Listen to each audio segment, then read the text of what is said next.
সক্ষমতা থাকা সত্ত্বেও চাহিদামতো বিদ্যুৎ উৎপাদন সম্ভব হচ্ছে না। জ্বালানি সংকটে লোডশেডিং করতে হচ্ছে বলে জানান বিদ্যুৎ প্রতিমন্ত্রী। মঙ্গলবার সংসদ অধিবেশনে প্রশ্নোত্তর পর্বে তিনি এসব কথা বলেন। আর তথ্য প্রতিমন্ত্রী বলেন, অনিবন্ধিত অনলাইন নিউজ পোর্টাল বন্ধ করতে বিটিআরসিকে অনুরোধ জানানো হবে।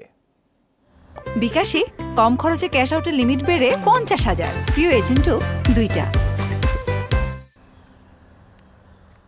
পুরো এপ্রিল জুড়েই ছিল তীব্র তাপ প্রবাহ। গরমে বিপর্যস্ত ছিল জনজীবন। এর সঙ্গে যোগ হয় লোডশেডিংয়ের দুর্ভোগ।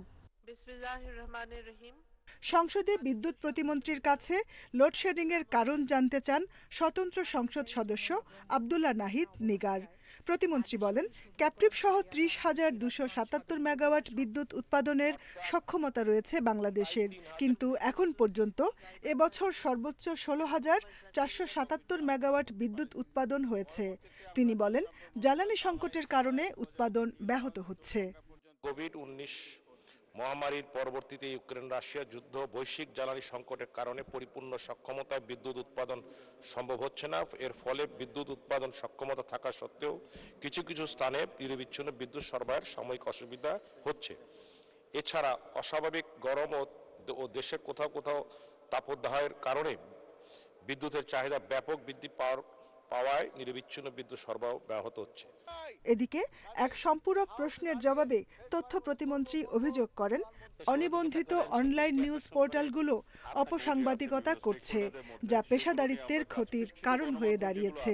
ইলেকট্রনিক মিডিয়া, প্রিন্ট মিডিয়া, তাদের যে নিবন্ধিত পোর্টাল আছে সেই পোর্টালগুলো এবং এর বাইরে যত পোর্টাল যেগুলো অ্যাপ্লিকেশন করেছে, প্রক্রিয়াধীন আছে, তার পুরো লিস্টটা আমি বিটিআরসিকে পাঠাবো এবং এই লিস্টের বাইরে যত অনিবন্ধিত এবং এমনকি একটা অ্যাপ্লিকেশনও করে নেই যারা, তাদের সবগুলো পোর্টাল বন্ধ করে দেওয়ার জন্য আমি তাদেরকে অনুরোধ জানাবো। অধিবেশনের শেষে স্থায়ী কমিটির সুপারিশ করা গ্রাম আদালত সংশোধন বিল 2024 পাশ করা হয়। সদস্যগণ যে প্রস্তাব দিয়েছেন তা গ্রহণ করা হোক। Jahanara Parvin, independent news, Dhaka.